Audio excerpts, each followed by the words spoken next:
तो next crystal structure है caesium chloride, caesium chloride, CaCl crystal.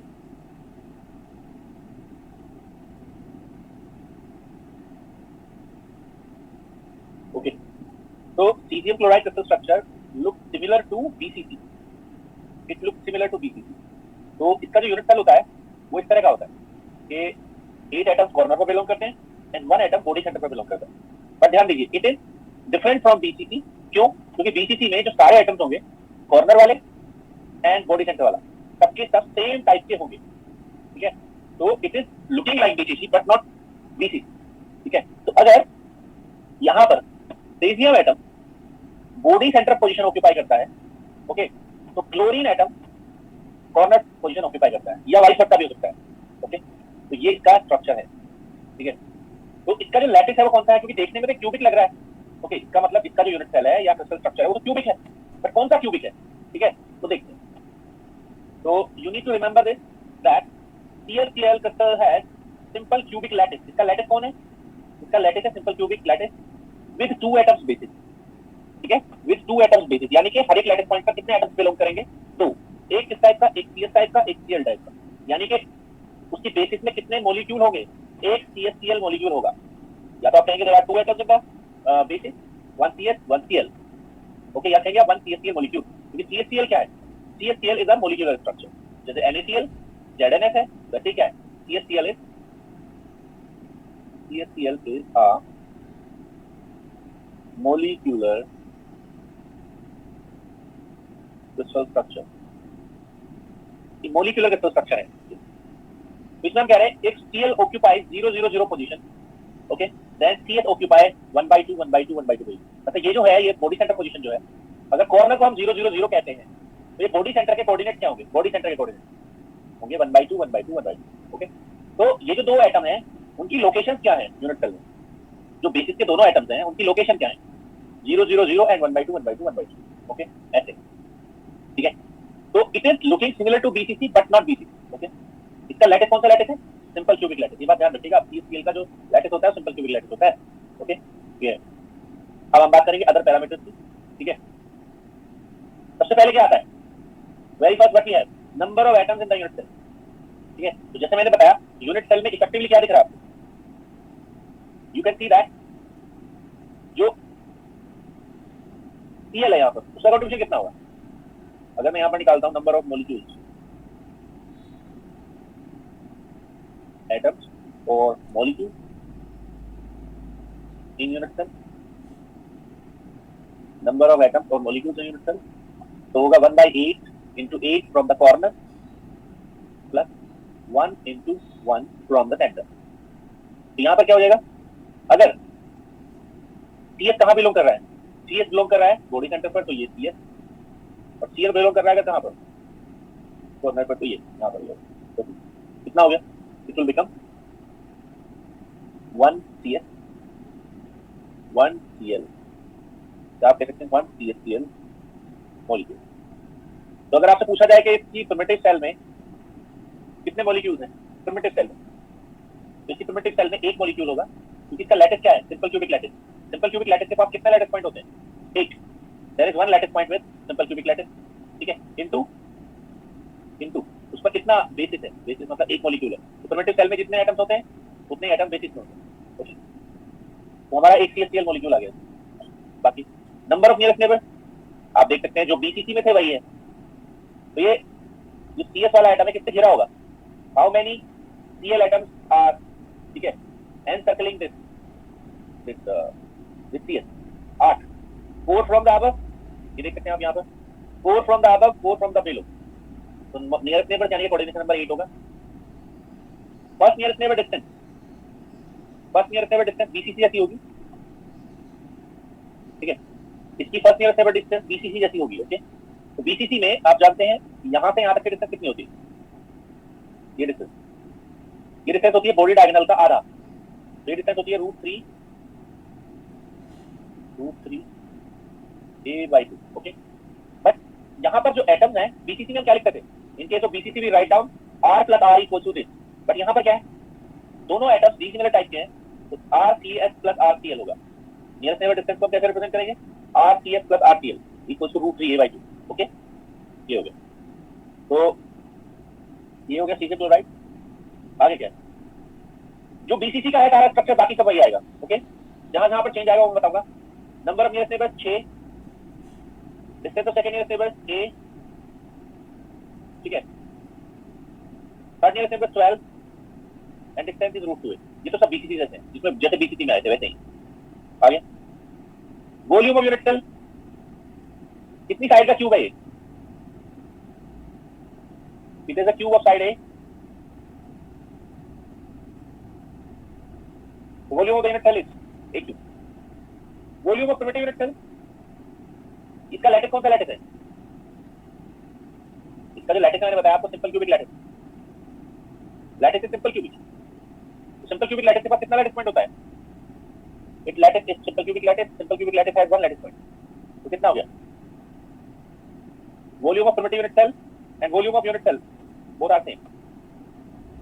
यहां पर क्या लिखा जाएगा, एटॉमिक डेंसिटी या molecular density, it would be molecular density not atomic density. तो how many molecules are there, one molecule है.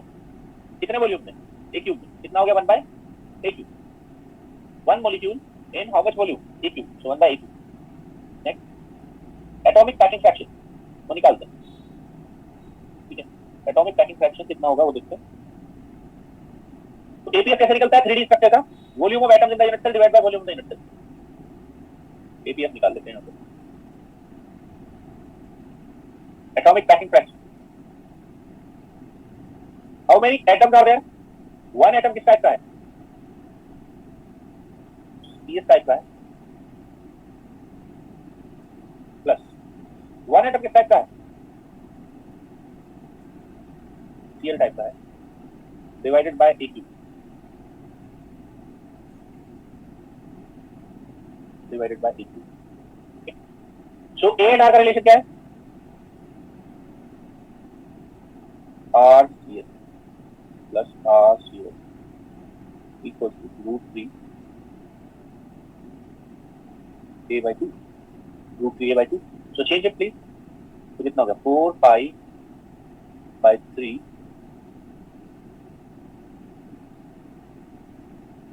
RCS का क्यूब, RCl का क्यूब. ओके, नीचे जाएगा twice RCS plus RCl by √3 का क्यूब. बताइए कितना होगा, नीचे आएगा 8, ऊपर आएगा 3 √3 5 by 2 RCS cube RCl cube divided by RCS plus RCl का होल क्यूब. ये दिया है आई थिंक, देखना ठीक है क्या. क्यूब तो 3√3 ऊपर गया तो ठीक है, 2√3 लगता है, ऊपर 4 नीचे है 8, ये आएगा. एपीएफ फिर से क्या है, एपीएफ के साथ दिक्कत. एपीएफ को आप न्यूमेरिकल वैल्यू नहीं निकाल सकते. Why, you can not again calculate APF numerical value. ऐसे नहीं लिख सकते आप 68. उसका कितना आया था पहले, बीसीसी का 68%. बीसीसी का नहीं आएगा इसका 68%, क्योंकि आरसीएस और आरसीएल अलग अलग तरह के रेडियस है. ठीक, ये होगा. बट इतना जरूर पता है कि कैसा स्ट्रक्चर होगा, लूज पैक्ड या close packed. It would be a loose packed structure. Why,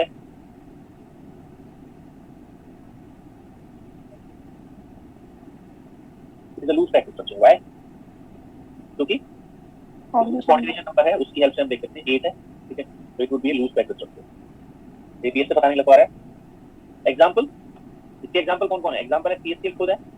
ठीक है, RBCl, PICl, LiHCl एक्सेट्रा. ठीक है, बट इतना जरूर ध्यान रखना है इसका जो लैटिस होता है वो सिंपल क्यूबिक लैटिस होता है. 2 एटम्स की बेसिस पर, एक CS टाइप का, एक Cl टाइप का. बाकी सारे इसके लगभग पैरामीटर्स किस तरह से हैं, बाकी सब किस तरह से BCC जैसे. ओके, तो ये था, this was all about caesium chloride structure.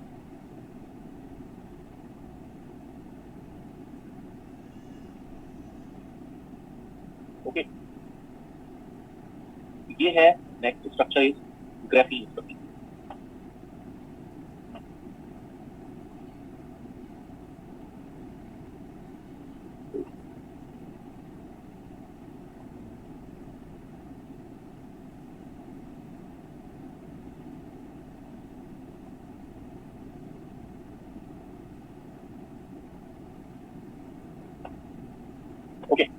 So graphene क्या है?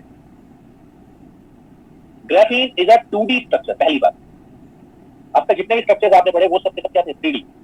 तो ग्राफीन, ठीक है, is a 2D structure with, ठीक है, विद हेक्सागोनल लैटिस। इसका लैटिस कौन सा लैटिस है? It's lattice is hexagonal lattice और sometimes it is also known as triangular lattice. तो lattice of graphene is 2D hexagonal और you can sometimes call it triangular lattice. ठीक है, दोनों ही बातें सही है। कहीं पर अगर हेक्सागोनल लिखा हुआ है या ट्रायंगुलर लिखा हुआ है, दोनों बातें सही है। ओके, ये हो गया। तो आप देख भी सकते हैं ये किसकी फॉर्म में दिख रहा है पूरा का पूरा structure. It is looking in the form of hexagonal. तो इसका लैटिस हो गया हेक्सागोनल 2D वाला, नॉट 3D वाला। हेक्सागोनल दोनों में होता है, 3D 2D में। ये कौन सा वाला है hexagonal? It is 2D structure. Okay, फिर आगे, graphene is 1 atom thick sheet of carbon atom. ठीक है, तो जैसा कि मैंने बताया 2D स्ट्रक्चर है। इसमें कितनी लेयर होती है carbon atom? It is 1 atom thick sheet, या कह सकते हैं आप this is only single layer of carbon atom. It is what? It is single layer of carbon atom. Okay, it is a single layer of carbon. आगे, graphene has honeycomb crystal structure. इस crystal structure को नाम क्या देते हैं? This is also known as honeycomb crystal structure, क्योंकि ये honeycomb जैसा है। It looks similar to honeycomb. Okay, एक मिनट दो।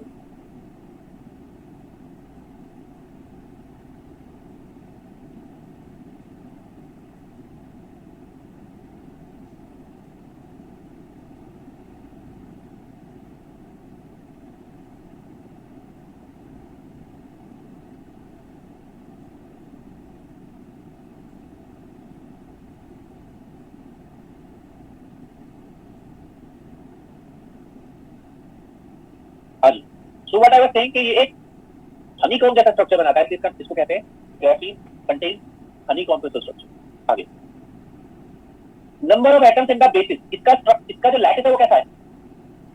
इसका जो लैटिस है वो है 2D hexagonal with how many atoms in the basis? There are 2 atoms. Number of atoms in the basis of graphene are 2। और आपको शायद ये भी पता होगी बात, क्या जितने नंबर ऑफ एटम्स बेसिस में होते हैं उतने ही नंबर ऑफ एटम्स कितने होते हैं? Number of atoms in primitive cell also 2। तो number of atoms in primitive cell 2, number of atoms in the basis 2। Okay, ठीक है। अब मैं इसका यूनिट सेल कंस्ट्रक्ट करने जा रहा हूं। I am going to construct unit cell of graphene structure. Graphene का यूनिट सेल मैं बनाने जा रहा हूं।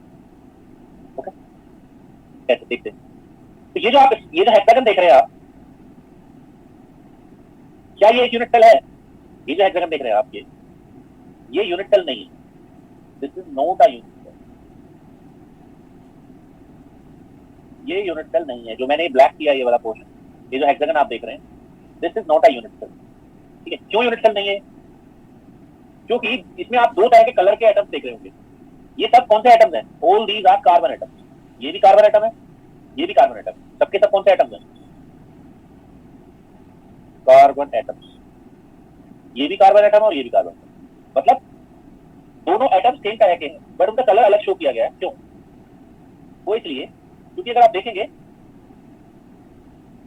तो यू विल सी दैट के जो ए एटम है, मान लो ब्लू को मैं ए बोलता हूँ और रेड वाले को मैं बी बोलता हूँ, तो जो ए एटम है ब्लू और जो रेड एटम है बी, ओके, उनकी सराउंडिंग सेम नहीं है। ठीक है, यहाँ पर लिखा हुआ है since A atom and B atom, यानी कि blue atom and red atom do not have identical surrounding. ठीक है, आइडेंटिकल सराउंडिंग, उनकी सराउंडिंग आइडेंटिकल नहीं है। क्यों नहीं है मैं बता देता हूँ। आप जरा ब्लू एटम पर खड़े हो जाइए, ए एटम पर यहाँ, तो आप देखेंगे इसके नीचे एक एटम है, इसके ऊपर एक एटम है, इसके इधर एक एटम है, ऐसे। ठीक है, यानी कि इतना ही समझिए आप, ए के नीचे एक एटम है। सराउंडिंग कैसे पहचानते हैं भाई? आप किसी नई जगह गए होंगे तो आप कैसे पहचानोगे कि आप कहाँ खड़े हो? आप ये देखोगे ना कि आसपास में कौन सी बिल्डिंग है, कौन सा साइन बोर्ड लगा हुआ है। किसी को अपनी लोकेशन बताओगे तो ये बताओगे ना कि यहाँ पर ये वाली बिल्डिंग है, यहाँ पर ये वाला साइन बोर्ड लगा हुआ है, या ये वाला एरो लगा हुआ है, लाइक दिस, है ना। तो अगर आप ए एटम के ऊपर खड़े हैं तो आप यही बताओगे कि इसके नीचे एक एटम है ना। अब बी पर आ जाइए, बी के नीचे कोई एटम है क्या? नहीं है। बी के कहाँ है? ऊपर एटम है। बी के नीचे एटम नहीं है, बी के ऊपर एटम। ओके, जबकि ए के नीचे एटम है। तो are they having identical surrounding और not? Answer is no, they do not have identical surrounding. उनकी सराउंडिंग आइडेंटिकल नहीं है। ओके, जब उनकी सराउंडिंग आइडेंटिकल नहीं है तो उनको अलग अलग लैटिस पॉइंट नहीं दिया जा सकता। मतलब आप ये नहीं कह सकते कि यहां हम एक लैटिस पॉइंट रखेंगे और यहां भी एक लैटिस पॉइंट रखेंगे। They can not given independent lattice point, उनको इंडिपेंडेंट लैटिस पॉइंट नहीं दिए जा सकते। ठीक है, क्यों क्यों नहीं दिए जा सकते? क्योंकि अगर आप उनको इंडिपेंडेंट लैटिस पॉइंट देंगे तो वो ब्रेविस लैटिस फॉर्म नहीं करेगा, it will not form a Brevis lattice. जो हेक्सागोनल लैटिस है वो क्या है? जो हेक्सागोनल लैटिस है ये, वो क्या है? It is a Brevis lattice, it is a Brevis lattice. कितने लैटिसेस थे 2D में टोटल मिलाकर? 5 ब्रेविस लैटिसेस थे या 5 स्पेस लैटिसेस थे। इसका अदर नेम क्या है? ब्रेविस लैटिस या स्पेस लैटिस। उसकी क्या कंडीशन है ब्रेविस लैटिस या स्पेस लैटिस? ठीक है, क्या कंडीशन है इसमें? They have the identical surrounding और the non identical surrounding. Bravais lattice की कंडीशन क्या है? Each lattice point must have each lattice point must have identical surrounding।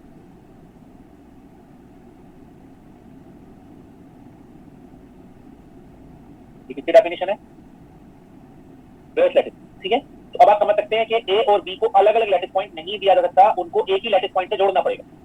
तो जब ए और बी दोनों एक ही लैटिस पॉइंट शेयर करेंगे तो बेसिस कितने एटम्स की आएगी? जब ए एंड बी क्या करेंगे, एक ही लैटिस पॉइंट को शेयर करेंगे तो कितने एटम्स की बेसिस आएगी? 2 एटम की या 1 एटम? तो बेसिस आएगी 2 एटम, 2 एटम्स बेसिस। ठीक है, एक ए टाइप का और एक बी टाइप का। क्लियर है? अब उस लैटिस पॉइंट को रखेंगे कहां? जो लैटिस पॉइंट आप ए और बी को कंबाइंड लैटिस पॉइंट, एक ही लैटिस पॉइंट देंगे इन दोनों को। ओके, ए एंड बी को एक ही लैटिस पॉइंट देंगे। ठीक है, तो ए एंड बी मिलाकर क्या फॉर्म करेगा? It will form the basis. A and B क्या फॉर्म करते हैं? बेसिस। तो बेसिस जब वो फॉर्म करते हैं तो उनको एक ही लैटिस पॉइंट देना पड़ेगा। ठीक है, तो जब एक लैटिस पॉइंट आप देंगे उनको, तो लैटिस पॉइंट कहां रहेगा? उनके बीच में रहेगा, ब्लू वाले एटम के पास रहेगा, यानी कि ए वाले एटम के पास रहेगा, या रेड वाले एटम के पास रहेगा, बी एटम के पास। ओके, तो आप या तो बिल्कुल बीच में रखो उनके, या किसी एक एटम पर दे दो, किसी एक एटम पर, चाहे वो एटम ए टाइप का हो चाहे वो एटम बी टाइप हो, किसी एक पर दे दो, बट थ्रू आउट उसी पर देना है। फिर अगर आप ए पर दे रहे हो तो थ्रू आउट ए पर ही दो, फिर पूरे लैटिस। ओके, अगर आप बी पर दे रहे हो तो थ्रू आउट बी पर ही दो। समझ मेरी बात? तो यहां पर लिखा है ए and B must share a single lattice point. ये बात मैंने आपको बता दी कि हम ए और बी को सेपरेट लैटिस पॉइंट नहीं दे सकते, क्योंकि उससे सराउंडिंग आइडेंटिकल नहीं आती। सराउंडिंग आइडेंटिकल नहीं आती तो ब्रेविस लैटिस फॉर्म नहीं करेगा, और ब्रेविस लैटिस फॉर्म करना जरूरी है। ओके, तो इसलिए हम क्या करेंगे, ए एंड बी को कंबाइंड लैटिस पॉइंट देंगे, एक ही। ओके, कंबाइंड को एक ही लैटिस पॉइंट देंगे। अब वो लैटिस पॉइंट या तो बीच में बिलोंग करे, या ब्लू के सेंटर पर करे, या रेड के सेंटर पर करे, कहीं भी कर सकता है, बट आपको थ्रू आउट वही लेना होगा जहां आपने, अगर आपने ब्लू के सेंटर पर करा दिया तो थ्रू आउट जितने भी ब्लूज होंगे, इसमें ब्लूज एटम होंगे, उन सबके ऊपर लैटिस पॉइंट रहेगा, रेड पर नहीं रहेगा। ओके, तो कहीं भी बिलोंग करा सकते हैं, चाहे बीच में चाहे किसी एटम के ऊपर, बट वो थ्रू आउट उसी पर रहना चाहिए, फिर बदलना नहीं चाहिए बीच। ठीक है, तो यहाँ पर मैं वही आपको समझाने की कोशिश कर रहा हूँ। एक काम करता हूँ, मैं पहले यूनिट सेल कंस्ट्रक्ट करता हूँ।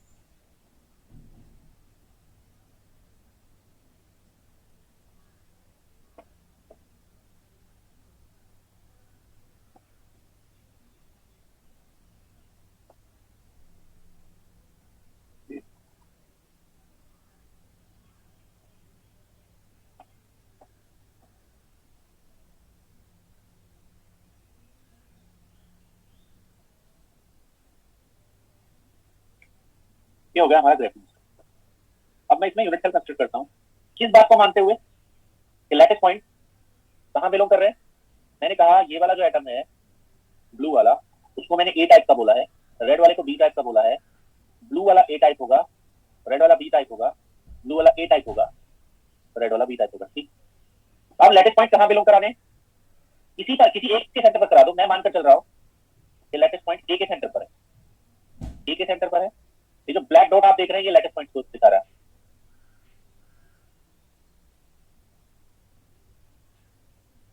जो ब्लैक डॉट है वो लैटिस पॉइंट को दिखा रहा है।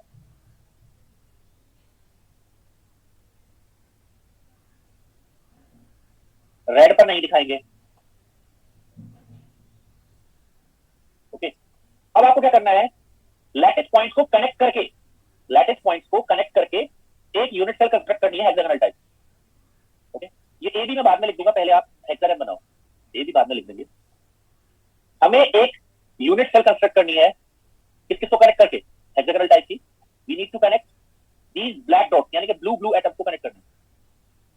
ओके, तो मैं कौन सा कलर लूं? चलो ब्लैक ही लेते हैं।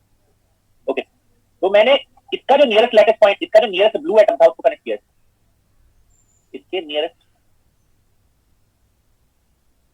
ब्लू वाले को कनेक्ट किया, ओके, इसके नियरेस्ट ब्लू वाले को कनेक्ट किया, ओके। इसका नियरेस्ट ब्लू वाला कौन होगा, ये, इसको कनेक्ट किया मैंने। इसका नियरेस्ट ब्लू वाला कौन सा है, ये। इसका तो ऐसे करूं, इस सेक्टर पर आ जाए,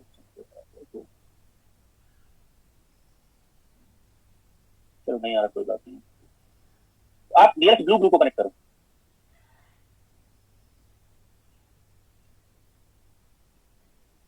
इसको कर लो, नहीं आएगा तो भी छोड़ो ना, ये यहां से कनेक्ट कर लो, ये कनेक्ट कर लो, ओके। इसको कनेक्ट कर लो, ब्लू को कनेक्ट करना है, ओके। इसको कनेक्ट कर लो, इसको कनेक्ट कर लो, एंड इसको कनेक्ट कर लो, ओके। तो अब आप देख रहे होंगे क्या, ठीक है, इसने एक हेक्सागन बनाया होगा, आप देख सकते हैं ये वाला जो है, एक मिनट,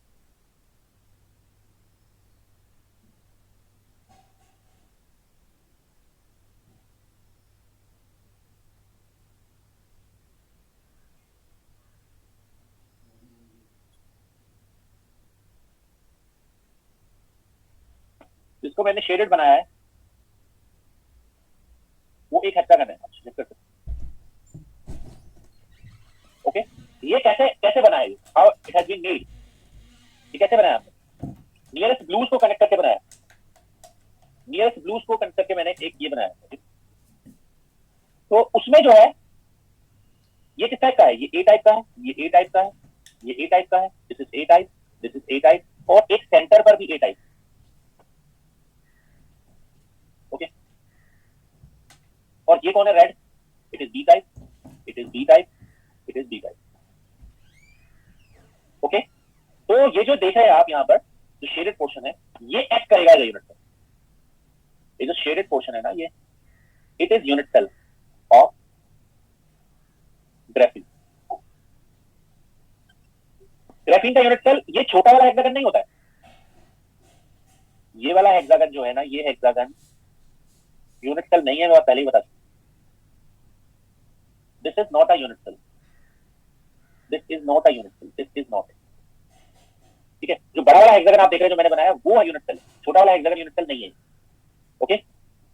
ये नहीं, क्यों नहीं है, क्योंकि देखो इसके कॉर्नर 6 कॉर्नर है ना, इसके 6 वर्टेक्स है, वो क्या है, आप देख रहे हैं एक बी टाइप का है, एक ए टाइप का है, एक बी टाइप का है, एक ए टाइप का है, ऐसे, तो आइडेंटिकल सराउंडिंग नहीं है। जबकि आप इसके वर्टेक्स देखोगे ना, सारे वर्टेक्स क्या है, ए ए ए ए, तो सबकी सराउंडिंग आइडेंटिकल होगी, ऑब्वियस सी बात है, ओके। तो big hexagon is your unit cell, clear.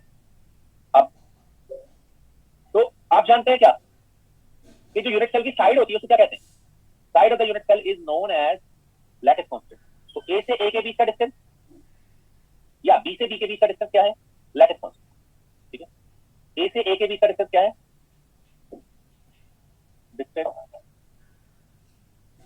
Between A और बी इज लैटिस कांस्टेंट ए,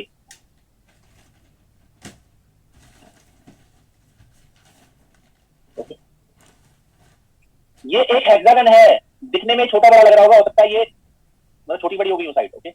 ये एक हेक्सागन है, ये 2D hexagon, okay. Distance between A and A या B and B is lattice constant, okay.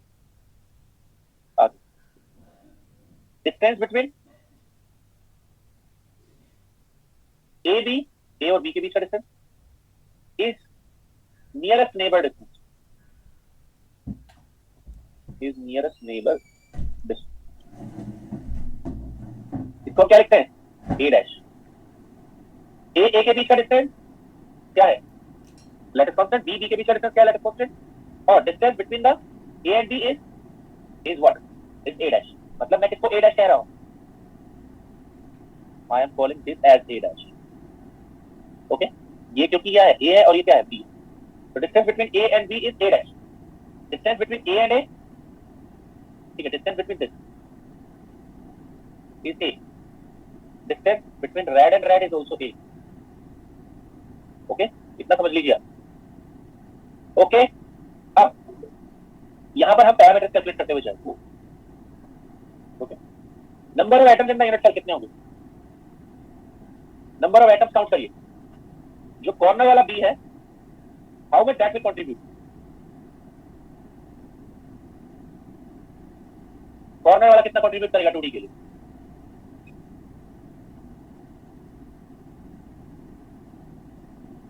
ठीक है, कॉर्नर कंट्रीब्यूशन कितना होगा? ये 6 कहां से आया? Number of atoms in the unit cell 6 आएंगे। ठीक है, कहां से आएंगे?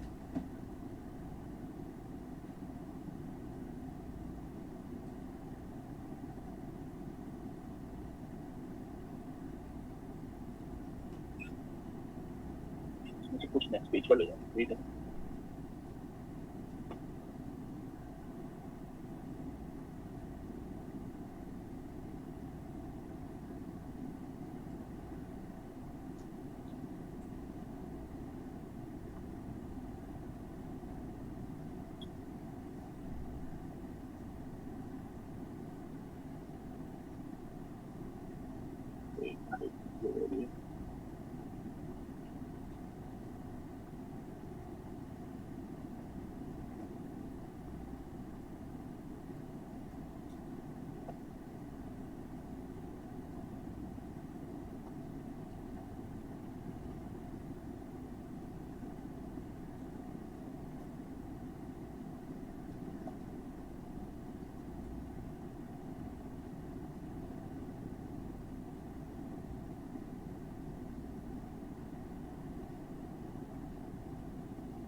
ओके,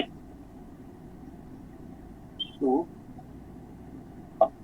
मैं कह रहा था number of atoms in the unit cell कितने आएंगे? 10। तो कॉर्नर वाला ए कितना कंट्रीब्यूट करेगा? कॉर्नर वाला ए कंट्रीब्यूट करेगा, ये कॉर्नर पर है 1 बाय कितना, कितना एंगल है? एंगल के हिसाब से देखते हैं, ये एंगल कितना है? This angle is 128। तो कितना कंट्रीब्यूशन आएगा कॉर्नर वाले का? कॉर्नर वाले का कंट्रीब्यूशन आएगा 1/3। कितने हैं ऐसे? 6। कॉर्नर कंट्रीब्यूशन 1/3 प्लस ये जो देख रहे हैं आप 3 रेड कलर के डी एटम्स और एक ब्लू कलर का रहा होगा वो ए एटम, वो पूरी तरह अंदर है इसके, दे आर कंप्लीटली इनसाइड। यहां पर ये ए, एक बी, सी, ये पूरी तरह अंदर है, कंप्लीटली इनसाइड है। कितना कंट्रीब्यूशन देंगे वो? दे विल कंट्रीब्यूट फुल, पूरा कंट्रीब्यूशन होगा फुल। कितना होगा? 1 × 4 कितने हो जाएंगे? 6। तो number of atoms in the unit cell of graphene are 6। तो अगर कहीं पर क्वेश्चन आता है number of atoms in the unit cell of graphene तो 6 होगा। और पूछता है number of atoms in the primitive cell of graphene, अगर पूछता है number of atoms in primitive cell of graphene तो आएगा 2। क्यों? पीछे जाओ, बेसिस में कितने एटम्स हैं? 2। तो प्रिमिटिव सेल में कितने एटम्स होंगे? 2। ओके, नियरेस्ट नेबर डिस्टेंस कितना होगा? नियरेस्ट नेबर डिस्टेंस, ठीक है, nearest neighbour distance a dash in terms of a क्या होगा? तो इसमें से एक काम करते हैं, एक ट्रायंगल काट के बाहर निकाल लेते हैं, कोई एक ट्रायंगल। कौन सा ट्रायंगल? मैं बताता हूं। ये देखो ए, ये वाला ए बी, ये वाला ट्रायंगल। मैं इसको बना रहा हूं अलग से, देखो जरा।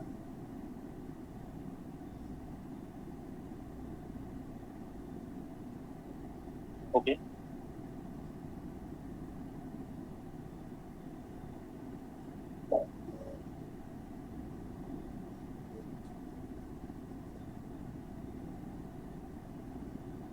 यहां पर कौन है? कॉर्नर पर है ब्लू,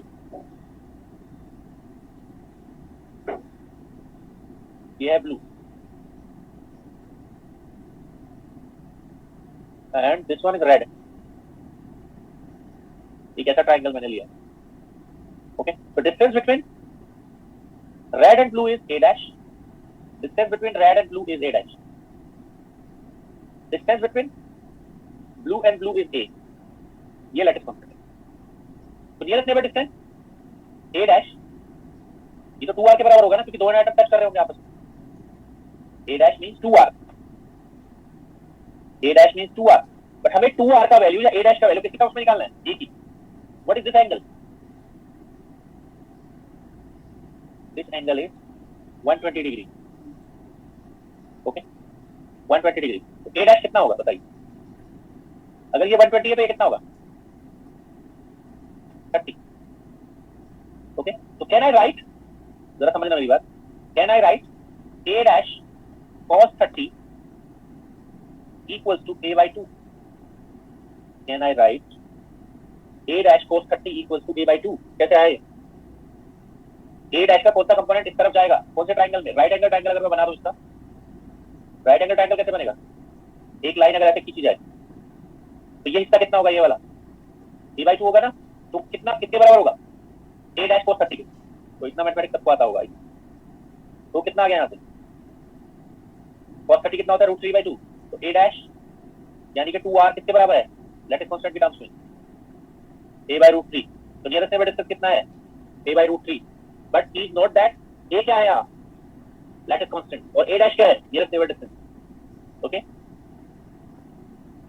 ये b टाइप का आइटम था, ये a टाइप का आइटम था, ये भी a टाइप का आइटम था. तो a एंड b के बीच का डिस्टेंस यानी कि दो डिसिमिलर टाइप के आइटम के बीच का डिस्टेंस, ठीक है, क्या है?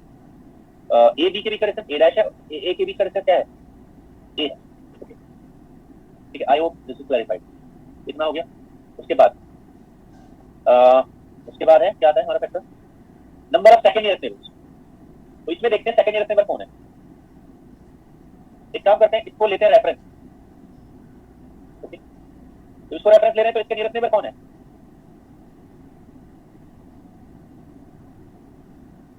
नंबर ऑफ नियरेस्ट नेबर्स कितने हैं? अच्छा, नियरेस्ट नेबर नहीं लिखते हमने कितने. ए कितने से सराउंडेड है? ए एटम जो है कितने एटम से सराउंडेड है? 1 2 3. कितने नियरेस्ट नेबर्स हैं? 3. नियरेस्ट नेबर्स कितने हैं? 3. Second nearest neighbour. अब ए का सेकंड नियरेस्ट नेबर कौन होगा? ए का जो सेकंड नियरेस्ट नेबर होगा वो ए टाइप का आइटम ही होगा, यानी कि ब्लू के लिए ब्लू ही सेकंड नियरेस्ट नेबर होगा. 1 2 3 4 5 6. कितने हो गए सेकंड नियरेस्ट नेबर? 6. डिस्टेंस कितनी होगी? ये एक्चुअली क्या फॉर्म कर रहे होंगे? ये हेक्सागन फॉर्म कर रहे होंगे या नहीं? सेंटर से, देखो यहाँ पर, सेंटर से वर्टेक्स का डिस्टेंस कितना होगा? ये उतना ही होगा जितनी साइड होगी हेक्सागन. तो कितना डिस्टेंस होगा सेंटर से लेकर सेकंड नियरेस्ट नेबर यानी कि वर्टेक्स तक का डिस्टेंस क्या होगा? ए होगा. या वैसे समझ सकते हैं ए के बीच का डिस्टेंस कितना होगा, क्योंकि ये भी क्या है? ए टाइप का है. कितना हो गया? 6. 6 नंबर हो गया, डिस्टेंस ए हो गया. Okay, next third nearest neighbour. Third nearest neighbour कौन होंगे भैया? आप चेक करो ध्यान से. थर्ड नियरेस्ट नेबर कौन होगा? जैसे ब्लू के लिए पहले नियरेस्ट नेबर रेड था, okay, second nearest neighbour blue था, थर्ड नियरेस्ट नेबर कौन होगा? रेड या blue? Red. Third nearest neighbour red होगा. ओके, कौन कौन होगा देखते हैं.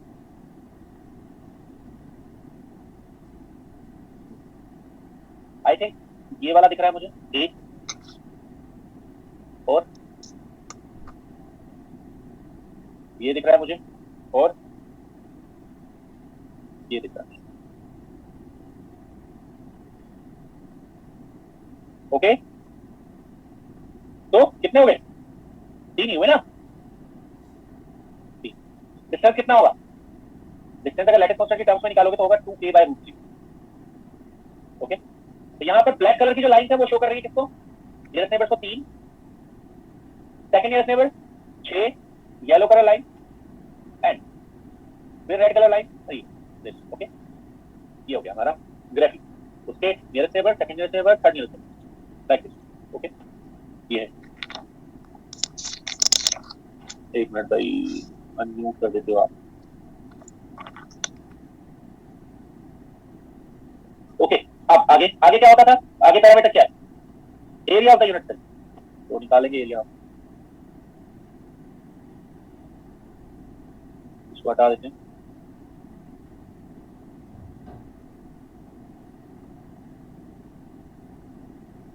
Area of the unit cell.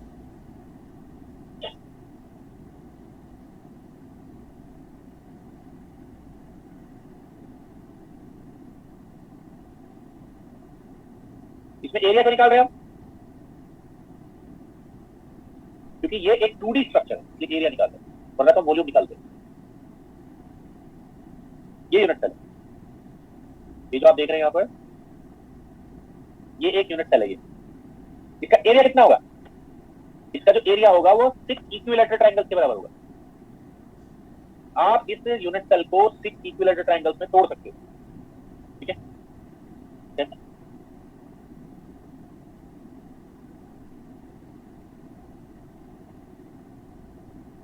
तो इक्विलैटरल ट्रायंगल जो होंगे वो कितने होंगे यूनिट सेल में? 6। Each has area how much? √3/4। Side का स्क्वायर, साइड कितनी है? 8। कितना आएगा? 3√3/2 a square. Okay, 3√3/2 a square. अब प्रिमिटिव यूनिट सेल देखते जरा, इसको हटा देते हैं। प्रिमिटिव यूनिट सेल का स्टेप करूंगा मैं यहाँ पर। एरिया ऑफ यूनिट सेल लिख लिया मैंने। अगला पैरामीटर क्या होता है? Area of primitive unit cell.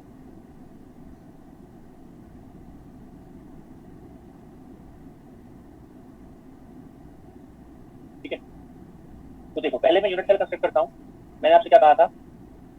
Blue को कनेक्ट करेंगे।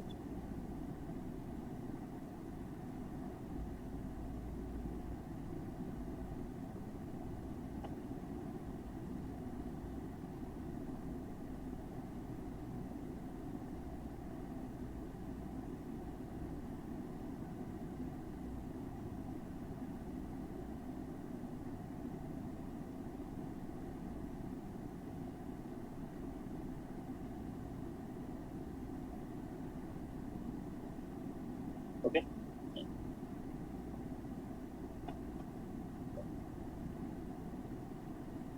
ओके, ये आपका यूनिट सेल। ओके, ये जो आप देख रहे हैं ये यूनिट सेल है। ओके, ये इसका सेंटर है। तो जैसा मैंने बताया था, ये कितने इक्विलैटरल ट्रायंगल से मिलकर बना है? इसको मैं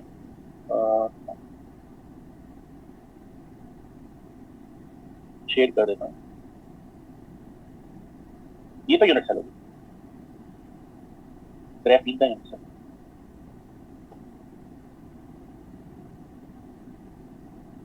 अब मैं इसमें प्रिमिटिव बनाऊंगा। पहले प्रिमिटिव यूनिट सेल जो होता है वो होता है 1/3 part of the complete unit cell. 1/3 part of the complete unit cell. ठीक है, 1/3 कैसे? एक काम कर सकते हैं आप ना ऑल्टरनेट को मिला सकते हैं। आप यहां से यहां कनेक्ट कर सकते हैं, आप एक छोड़ दीजिए, फिर इसको कनेक्ट कर दीजिए, और फिर एक छोड़िए, ये कनेक्ट कर दीजिए। तो आप देख सकते हैं हमने इसको कितने पार्ट में डिवाइड कर दिया। और मैं थोड़ा सा अलग कलर ले लेता हूँ इसे हाईलाइट करने के लिए।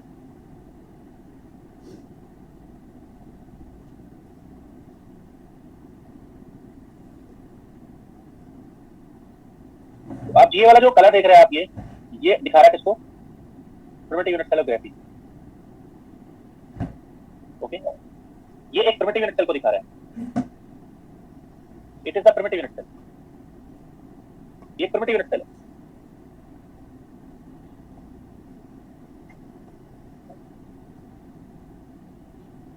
तो ये प्रिमिटिव यूनिट सेल जो है कितना पार्ट है? Primitive unit cell is 1/3 part of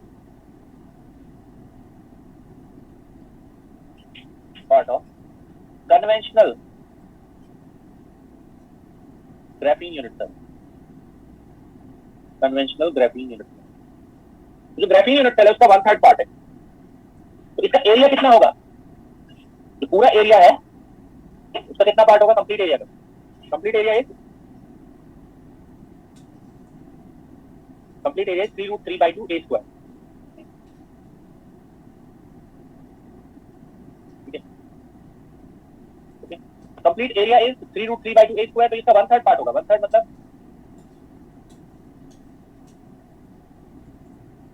it means it would be √3/2 a square. √3/2 a square इसका एरिया होगा primitive cell. Okay, please mind this A is lattice constant not the nearest neighbour distance, ठीक है, ये एक lattice constant है, ये हो गया, सिमेट्रिक सेल हो गया। अब निकालेंगे हम atomic density. Now we calculate the atomic density.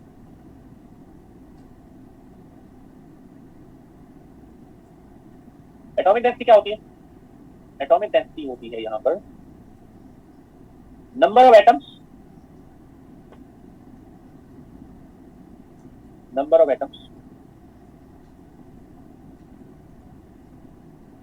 ठीक है, number of atoms per unit area. कितने एटम था कितने एरिया के ऊपर? सिंपल है, there are 6 atoms in how much area? कितना हो गया एटॉमिक डेंसिटी ऑफ ग्राफीन? 4/√3 ये एटॉमिक डेंसिटी। आगे क्या है? एपीएफ। एपीएफ 2D का कैसे डिफाइन होता है? एरिया ऑफ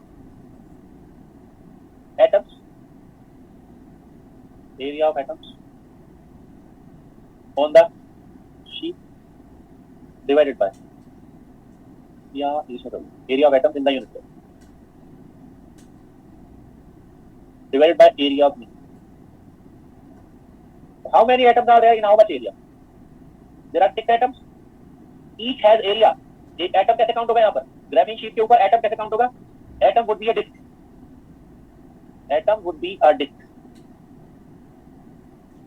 ठीक है, क्योंकि ये कितने डी स्ट्रक्चर है? 2D स्ट्रक्चर, स्फीयर नहीं होगा, डिस्क होगा। तो एरिया कितना होगा? πr²। Area of the unit cell क्या होगा?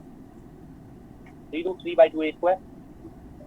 ओके, ए एंड आर का रिलेशन क्या है? ए एंड आर का रिलेशन है यहाँ पर, go back and see, 2r = a/√3, so a =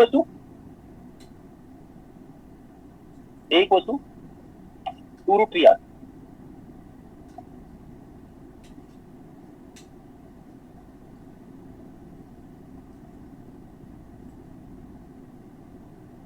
तो एक क्या है? 2√3r। तो फिल कर दीजिए, 2 ऊपर चला गया तो बन गया ऊपर 4πr², नीचे बचता है √3। ए का वैल्यू कितना? 2√3r का होल स्क्वायर। कितना आ रहा है देखो जरा, 4 cancel, r² cancel, pi by कितना बच रहा है?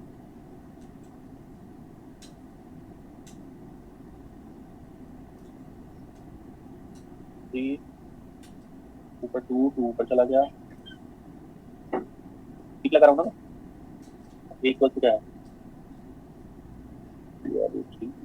नहीं, गलत लगा दिया, ये है 3 है ना। तो अब कितना हो गया?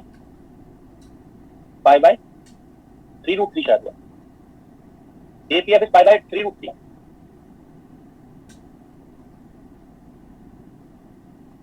ओके, कितना हो गया जरा बताओ? 60.4। कितना होता है? 0.604, 60.4।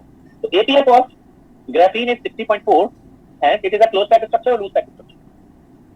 It is a loose packed structure. Graphene is a loose packed structure. It is a loose packed structure. Okay? Example कौन होगा?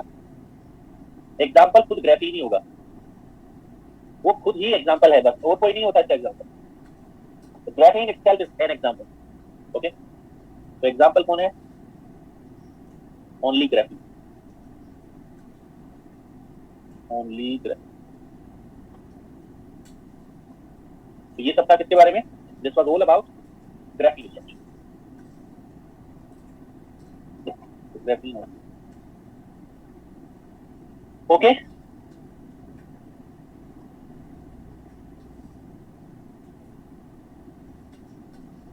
यहाँ पर मैं इसको डिलीट कर देता हूँ क्योंकि इसकी जरूरत नहीं। ओके, बस थोड़ा सा एक स्ट्रक्चर और देख लेते हैं, उसमें ज्यादा कुछ करेंगे नहीं। ग्राफीन हो गया, ठीक है। अब मैं ले रहा हूँ आगे ग्रेफाइट स्ट्रक्चर, इसमें बहुत थोड़ा सा करना है, ठीक है। तो ये जो आप यूनिट सेल देख रहे हैं, ठीक है, वो ग्रेफाइट की यूनिट सेल, यहाँ पर आप देख रहे हैं वो ग्रेफाइट की यूनिट सेल है।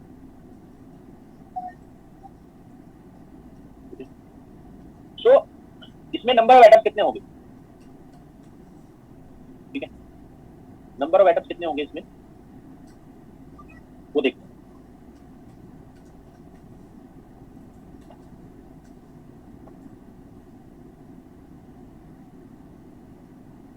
एक मिनट दो, give me a minute.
Okay, तो यहाँ पर मैं आपको बता रहा हूँ अबाउट ग्रेफाइट क्रिस्टल स्ट्रक्चर। ठीक है, तो ग्रेफाइट क्या है मैं स्टार्टिंग से बताता हूँ।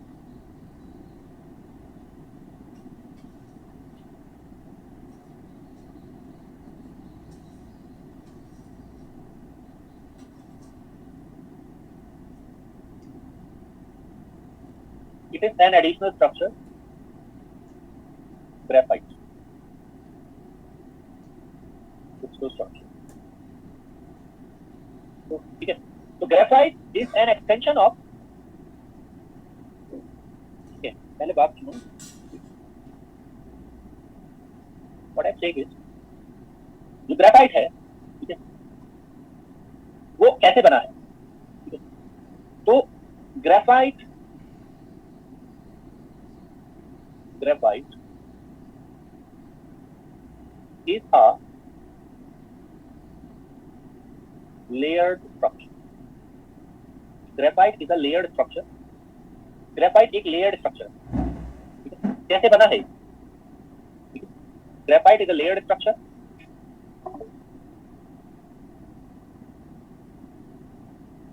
ये डायग्राम आपको बनाने की जरूरत नहीं है, need not to make it. अगर जरूरत होती तो मैं बनाता इसको खुद।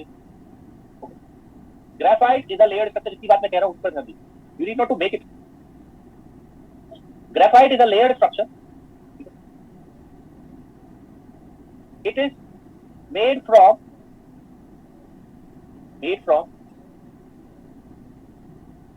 ग्रेफीन शीट, ठीक है, held together by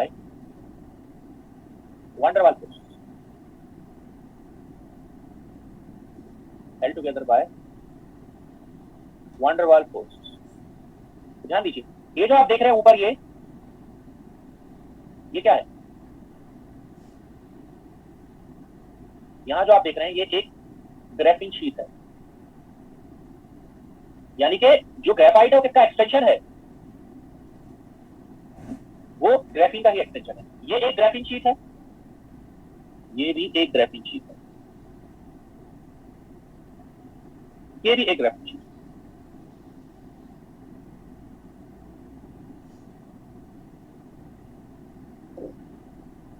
तो आप देख सकते हैं डायग्राम में 3 ग्राफीन शीट हैं जो एक दूसरे के ऊपर स्टैक्ड है, जो एक दूसरे के ऊपर स्टैक्ड है। ठीक है, स्टैक्ड का मतलब होता है एक दूसरे के ऊपर रखी है। इन दो ग्राफीन शीट के बीच में यहां कौन सा वाला फोर्स लग रहा है? ये कौन सी बॉन्डिंग है इनके बीच में? इनके बीच में है वैन डर वाल्स बॉन्डिंग, इनके बीच में है van der Waals bonding. Okay, इनके बीच में वैन डर वाल्स बॉन्डिंग है। ये बॉन्डिंग कौन सी बॉन्डिंग है? Van der Waals. ये कौन सी बॉन्डिंग है? ग्राफीन शीट में विद इन में कौन सी बॉन्डिंग होती है? मतलब दो वैकेंसी। ये कौन सी बॉन्डिंग है? ये कौन सी बॉन्डिंग है? What is this bonding? With in the graphene sheet कौन सी बॉन्डिंग होती है? Covalent. It is covalent bonding. आपस में कौन सी बॉन्डिंग है इनमें? कोवेलेंट। ओके, तो यहां कौन सी बॉन्डिंग है? ये this bonding is what? This bonding is covalent.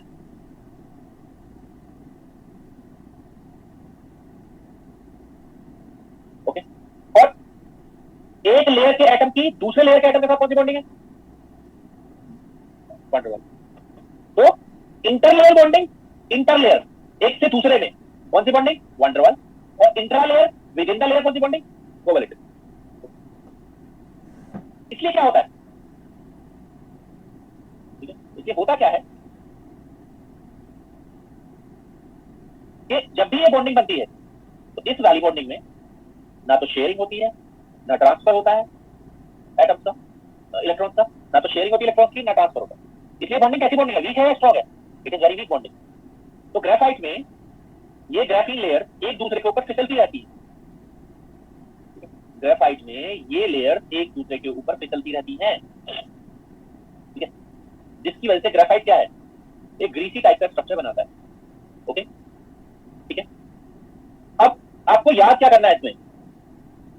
आपको इसमें याद करना है कि जो ग्रेफाइट है, ओके, उसमें number of nearest neighbour,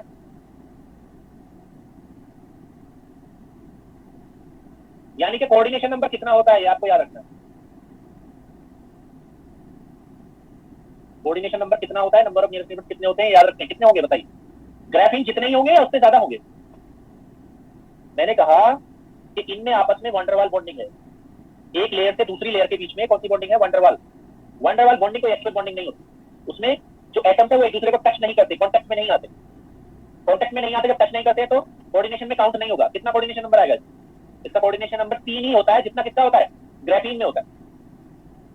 graphene जितना ही होता है। आगे चलें। Number of atoms in primitive cell, ये स्टेटमेंट याद रखना है। Number of atoms in primitive cell of graphite, graphene नहीं, प्रिमिटिव सेल ऑफ ग्रेफाइट। इसको यूजुअली पी से लिखते हैं, होता है 4। ग्राफीन में कितना होता था? Go back and see. Primitive cell में कितना एटम होता था ग्राफीन में? 2। ग्रेफाइट में कितना होता है? 4। बस इतना डेटा इसमें याद रखना। ग्रेफाइट क्या है?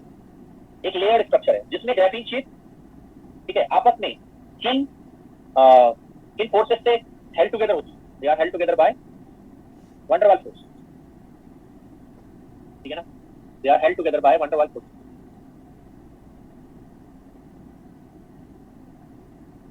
ओके, तो नंबर ऑफ नियरेस्ट नेबर कितने हैं? क्योंकि ये वैन डर वाल्स बॉन्डिंग है तो जितने ग्राफीन में होते थे उतने होंगे। और number of atoms primitive cell कितने होंगे? 4। ये जो देख रहे हैं आप ग्रीन कलर, ये 4 एटम होंगे इसमें इफेक्टिवली। ज्यादा आपको इस पर ध्यान देने की जरूरत नहीं है। एक स्टेटमेंट और याद रखना है आपको, वो ये है 4 लैटिस वाइब्रेशन। आगे मैं आपको लैटिस वाइब्रेशन पढ़ाऊंगा। तो लैटिस वाइब्रेशन हम जब पढ़ेंगे, ओके, तो लैटिस वाइब्रेशन में ग्रेफाइट कितने डायमेंशनल स्ट्रक्चर कंसीडर होगा? कितना डायमेंशनल स्ट्रक्चर कंसीडर होगा ग्रेफाइट। वैसे तो आप देखने में कितना डी लग रहा है आपको, कितना डायमेंशनल लग रहा है देखने में, ये 3D लग रहा है ना देखने में, बट जब लैटिस वाइब्रेशन होंगे, लैटिस वाइब्रेशन क्या होते हैं, जब एटम्स वाइब्रेट करते हैं तो वो एक से दूसरे में टकराते हैं। वाइब्रेशन क्या होता है समझते हैं आप? लैटिस वाइब्रेशन जब मैं आगे पढ़ाऊंगा तो ऐसे दिखाएंगे, ये एटम और ऐसे स्प्रिंग दिखाएंगे और ये एटम आपस में कनेक्टेड दिखाएंगे। बट क्या वाकई में कोई स्प्रिंग है? नहीं, वाकई में कोई स्प्रिंग नहीं है। बट एक्चुअली होता क्या है, जब एटम ऐसे होते हैं, दो ऐसे कांटेक्ट में होते हैं, टच करते हैं एक दूसरे को, एक चेन की तरह समझो इसको आप। ओके, जब एटम कांटेक्ट में होते हैं, एक दूसरे को टच करते हैं, तो अगर आप इस एटम को हीट करना शुरू करो, इस सिरे को हीट करना शुरू करो सॉलिड के, तो क्या होगा, गर्म करने से इसके वाइब्रेशन बढ़ेंगे। ओके, यानी कि इनकी एनर्जी बढ़ेगी ना, तो वो ज्यादा वाइब्रेट करेगा। वही वाइब्रेशन किसमें ट्रांसफर होंगे, पहले एटम से दूसरे में, दूसरे एटम से तीसरे में, तीसरे एटम से फोर्थ में, एंड फोर्थ से फिफ्थ में ट्रांसफर होते जाएंगे ऐसे। ओके, है कि नहीं? पर ये ट्रांसफर कब होंगे? ओके, जब ये एक दूसरे के कांटेक्ट में होंगे या दूर दूर होंगे। ऐसे दूर दूर अगर एटम है और ये एटम हिल रहा है ऐसे ऐसे ऐसे वाइब्रेट कर रहा है ऐसे, तो क्या है वो वाइब्रेशन इसको ट्रांसफर होंगे? नहीं होंगे। अगर दो एटम कांटेक्ट में है तभी वाइब्रेशन एक से दूसरे में ट्रांसफर होंगे। अगर एटम कांटेक्ट में नहीं है तो वाइब्रेशन एक से दूसरे में ट्रांसफर नहीं होंगे। ये बात क्लियर हो रही है आपको या नहीं? ओके, तो मेरा कहना यह है क्या, ये जो ग्राफीन लेयर है ऊपर वाली, इसमें से नीचे वाली लेयर में ट्रांसफर होंगे वाइब्रेशन या नहीं? ऊपर वाली लेयर से नीचे वाली लेयर में वाइब्रेशन ट्रांसफर नहीं होंगे। कारण क्या? ठीक है, क्यों? क्योंकि उनके बीच में कौन सी बॉन्डिंग है? उनके बीच की जो बॉन्डिंग है वो क्या है? उनके बीच की जो बॉन्डिंग है वो क्या है? वंडरवाल है। ओके, तो वंडरवाल बॉन्डिंग में क्या नहीं होता है? वंडरवाल बॉन्डिंग में, ठीक है, वाइब्रेशन ट्रांसफर नहीं होते। कौन सी बॉन्डिंग में वाइब्रेशन ट्रांसफर होते हैं? कोवेलेंट में भी हो जाते हैं, आयनिक में भी हो जाते हैं। वंडरवाल में कोई वाइब्रेशन ट्रांसफर नहीं होते, क्योंकि एटम्स आपस में कांटेक्ट बनाते ही नहीं है, एटम्स आपस में कांटेक्ट में होते ही नहीं। ठीक है, इसलिए क्या होगा, for lattice vibration, ये बात ध्यान रखनी है आपको, graphite can be considered as 2D structure or 3D structure, only 2D structure, since lattice vibration can be transferred within the graphene layer only, graphene layer only, within ही होंगे, एक से दूसरे में नहीं होंगे। तो ये बात आपको पता होनी चाहिए, तीन डेटा आपको पता होनी चाहिए। ग्रेफाइट में कोऑर्डिनेशन नंबर 3 होता है, number of atoms in primitive cell 4 होते हैं, और उसको 2D स्ट्रक्चर माना जाएगा किसके लिए? लैटिस वाइब्रेशन के लिए। ओके, तो ये हमारा क्या था, क्रिस्टल स्ट्रक्चर्स के बारे में। This was all about crystal structures. Okay,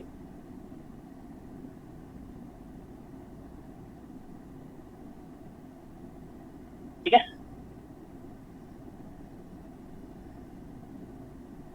अब मैं एक काम करता हूँ, आगे पढ़ाने की बजाय क्वेश्चंस ले लो। नेक्स्ट क्लास में मैं एक्सरे डिफ्रैक्शन करवाऊंगा, but before that I want to take some questions. मैं असाइनमेंट 1 से शुरुआत से स्टार्ट करूंगा। Page 1,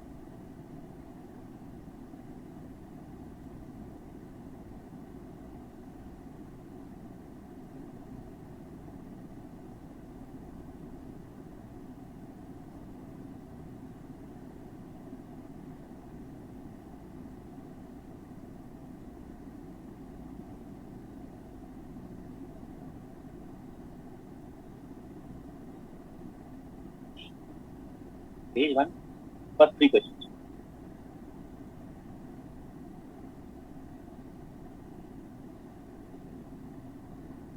packing fraction of simple cubic एकदम एकदम हो जाएंगे।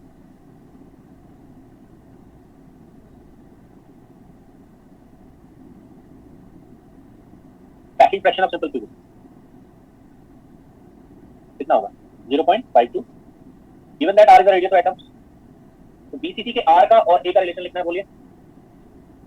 सब डेटा पता होना चाहिए भाई, ये बिना काम नहीं चलेगा।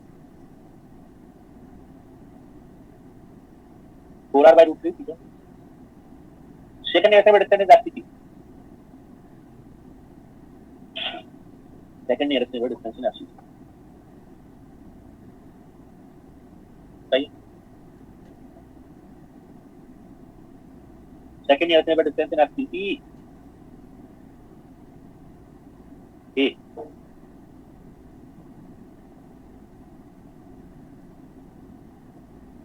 क्वेश्चन नंबर 4 मैंने करवा दिया था क्या? एक मिनट आप बताइएगा मुझे। 4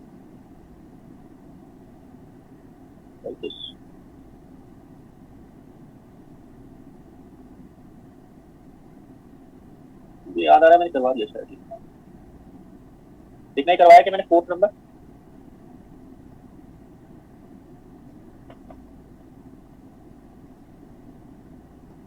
ओके हो गया है ये। चलो क्वेश्चन नंबर 5 अभी छोड़ दो आप, एक्सआरटी जब मैं करा दूंगा तब करवाऊंगा क्वेश्चन नंबर 5 को। 6, 7 I am taking.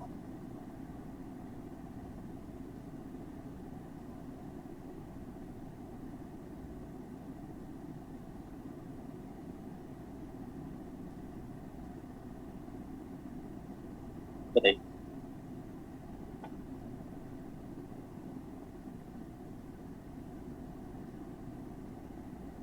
Silicon has diamond structure, unit cell as this, interatomic separation, silicon diamond cubic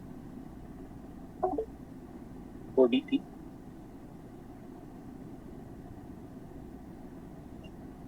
So diamond cubic 2R is √3a/4। ये होता है ना रिलेशन, कितना हो गया? √3/4 टाइम्स a, 0.542 nm नैनोमीटर। बताइए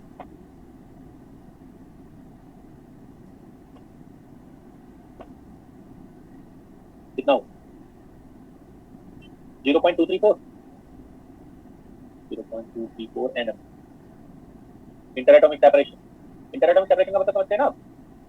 ये दो एटम है आपस में कांटेक्ट में है, तो इंटरएटॉमिक सेपरेशन का मतलब होता है ये centre to centre distance 2R। I think D option is correct. Next करो।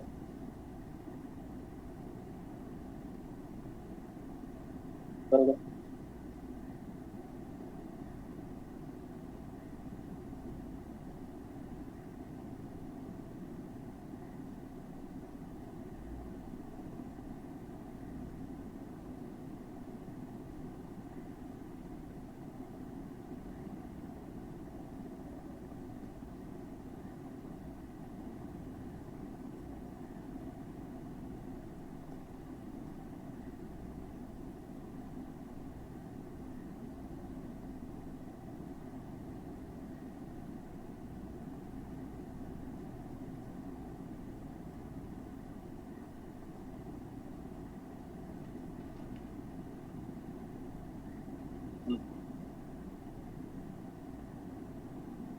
सेवन का ए।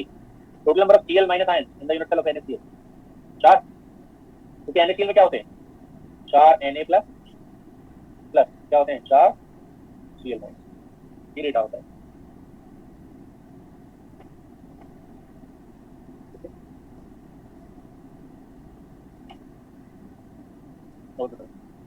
तो 7 हो गया।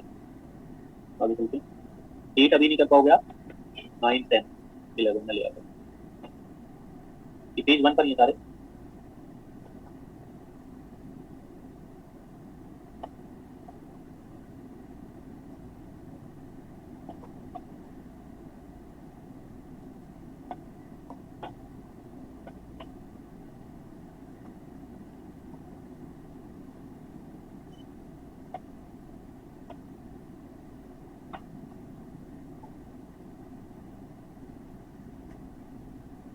नाइन करो पहले आप।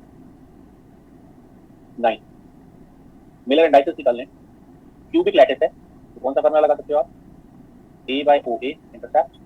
क्यूबिक है तो A ही रहेगी सारी साइड। A/OB, A/OC। इंटरसेप्ट कितने दिए हुए हैं?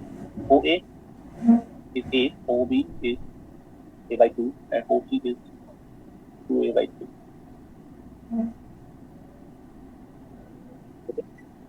तो बताओ जरा कितना बना रेशियो लेने पर? 1, 2, 3/2 ये बन रहा है। But as I have told you that Miller indices can never be fraction.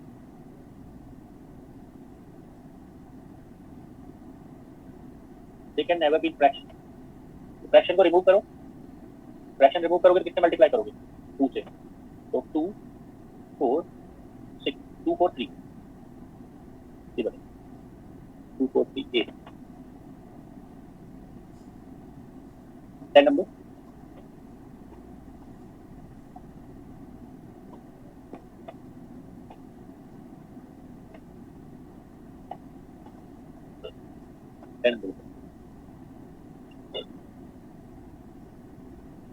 Number है C by A रेशियो कितना होता है 8/√3 ये आप जानते हैं सभी for a close pack BCC structure वैसे बीसीसी क्लोज पैक नहीं होता है बट फिर भी हम बता देंगे उसका A का वैल्यू कितना होता है 4R/√3 क्योंकि 2R का वैल्यू क्या होता है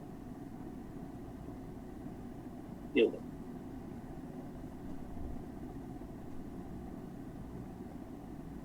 फर्स्ट पेज हो गया सेकंड पेज पर 12 नंबर जो था ये था मैंने करवा दिया आपको आई डोंट नो आपके पास बुकलेट है या नहीं इसलिए मैं आप पेस्ट ही कर रहा हूँ क्वेश्चन ये वाला क्वेश्चन हम कर चुके हैं ऑलरेडी है ना इट इज बीइंग डन आगे चलती 13 अभी छोड़ दो आप 14 में ले रहा हूँ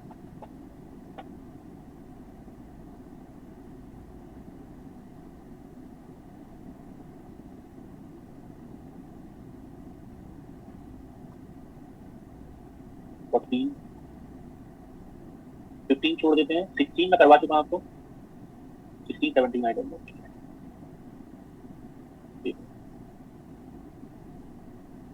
16 17 18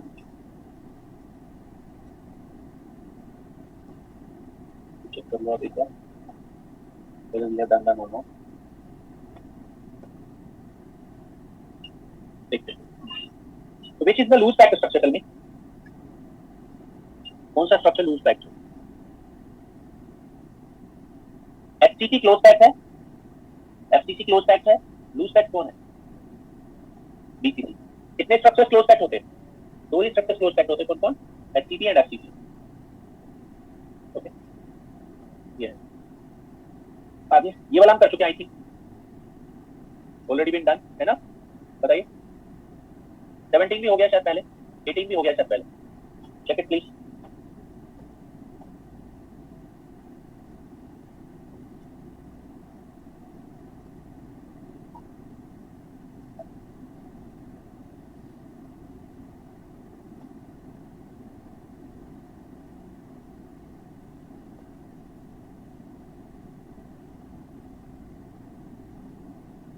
हो गया ना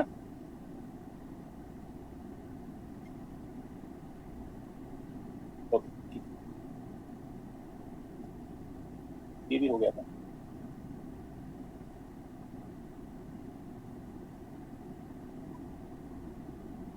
नाइनटीन भी हो गया है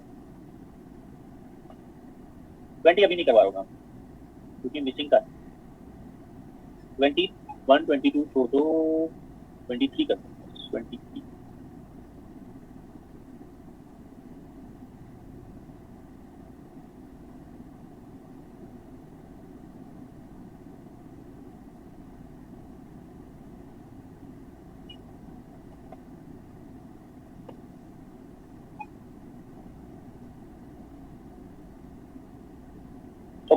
23 ये भी नेट में आया हुआ क्वेश्चन है आई डोंट नो कौन से ये आया था डाला हुआ नहीं नेट का ये A flat surface is covered with non-overlapping discs of same size. What is the largest fraction of area that can be covered? बोलिए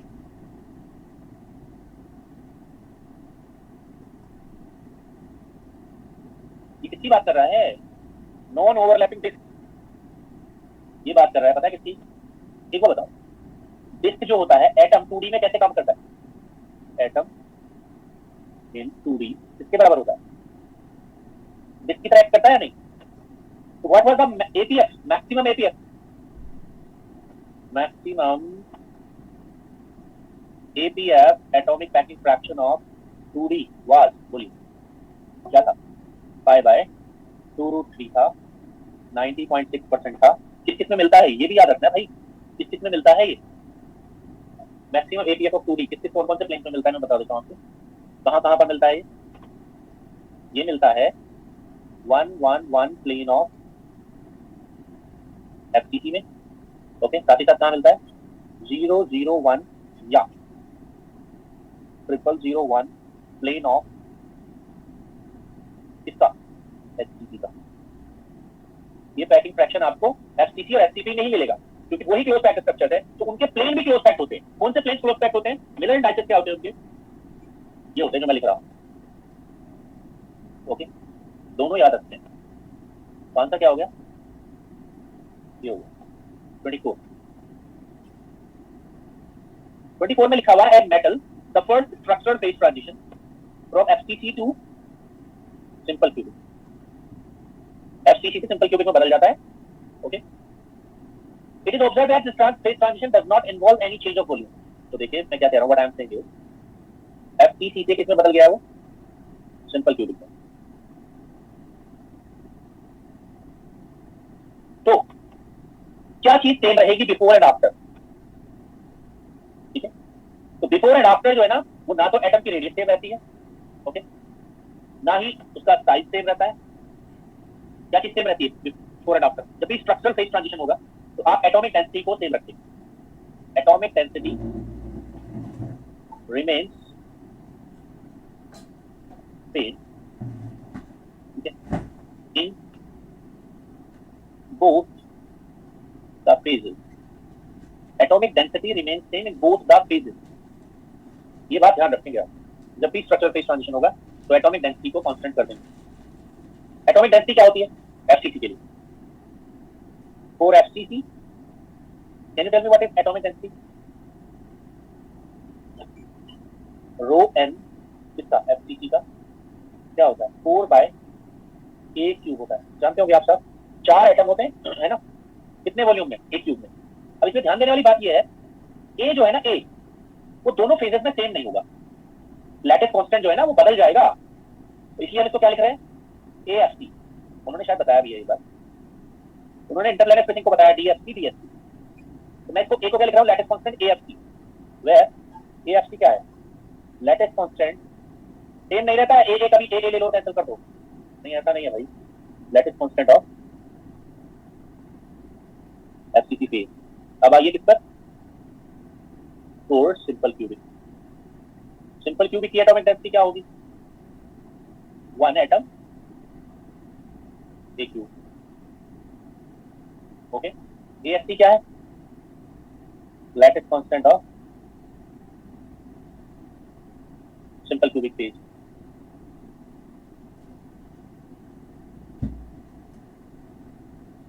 क्लियर है? दोनों को इक्वेट कर दो क्योंकि मैं कह रहा हूं वो सेम रहती है।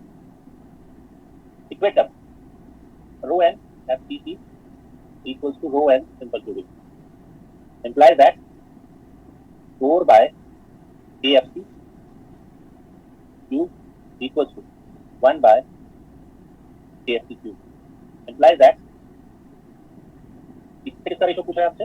DFC to DSC से मैं निकाल रहा हूँ AFC to AFC किसके बराबर आया? ये आया 4/1/3 इक्वेशन नंबर 1। 4 का क्यूब रूट हो गया। ये किसका रेशो है? लैटिस कांस्टेंट का।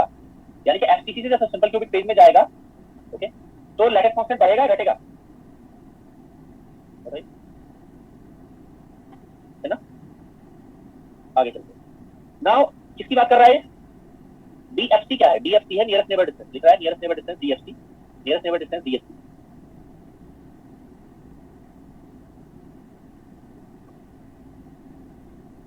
Nearest neighbour distance, nearest neighbour distance क्या होती है? डीएफसी। एएफसी बाय रूट 2 होती है, नहीं? आपको याद होगा शायद।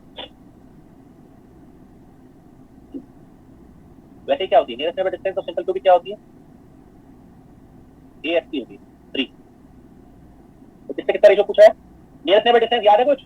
2r a by root 2 FCC में, सिंपल क्यूबिक में a। तो डीएफसी बाय एएफसी कितना हो गया? एएफसी 1 by root 2 टाइम्स कितना? AFC by AFC. Equation number 1 से इस रेशो को ले आओ, कितना हो गया? 1/2 पावर 1/2। मैंने इसको ऐसे लिख दिया रूट 2 को, 4 पावर कितना? 1/3। अब मैं क्या लिख सकता हूँ, अगर मैं 2 में ही लिखूँ इसको, तो ये हो जाएगा 2 पावर 2/3, 1/3 का मतलब 4 का पावर 1/3 लिख सकते हैं आप, 2 का पावर 2/3 माइनस का 1/2, कितना आएगा, कितना हो गया बताओ, 2/3 6, कितना हो गया बताना, 4 1/6 आ रहा है, 2 पावर 1/6, तो ये बन गया होगा कितना, √2 का क्यूब, नहीं क्यूब नहीं, 1 बाई पावर 1/6, तो आप ऐसे लिख सकते हो उसको 2 पावर 1/3 का अंडर रूट, क्या दिया हुआ आपको, 2 पावर 1/3 1.26 अंडर रूट ऑफ 1.26, क्या आएगा, ये नेट का क्वेश्चन है, ध्यान दीजिए, ये भी नेट का आया हुआ क्वेश्चन, कैलकुलेटर नहीं होता था पहले, अब तो होता है। कौन सा ऑप्शन सही है, बी या सी में से कोई होगा, डी 1.122 1.2122 ये आंसर। ओके, तो मैं आपको अनम्यूट कर रहा हूँ, आगे टीच नहीं कर रहा हूँ, बताइए।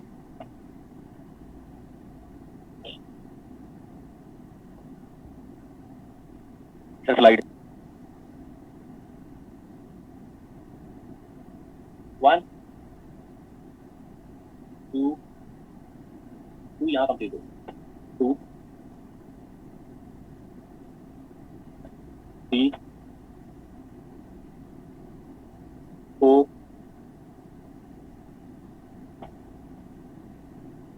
5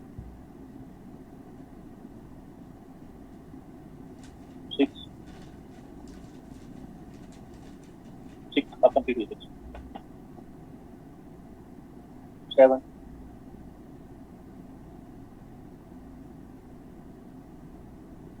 8 9 10 11 12 13 14 15 16, किसी को फर्स्ट स्लाइड चाहिए था, फर्स्ट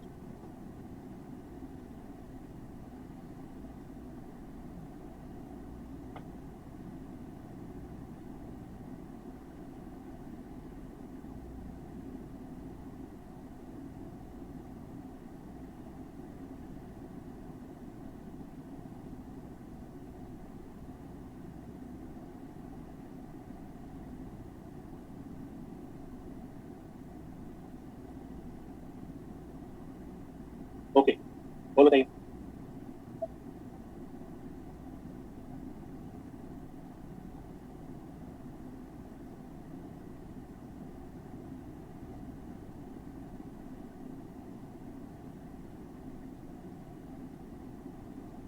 बोलो बताइए, आपको मैंने अनम्यूट कर दिया ना,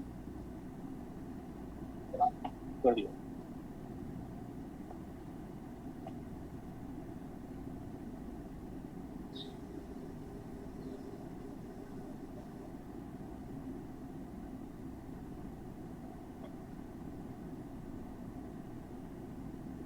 कल के लेक्चर की स्लाइड कौन पूछ रहा है,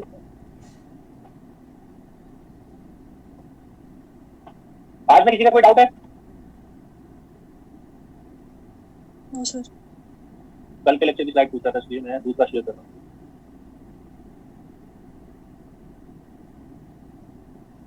1 ये कल का लेक्चर था, 2 3 4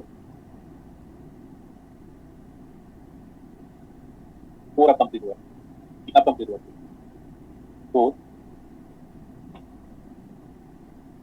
5 6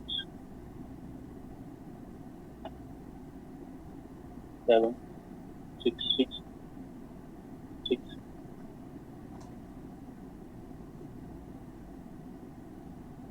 7 8 9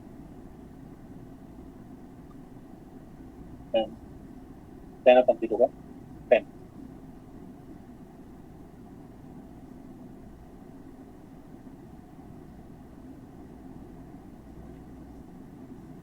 11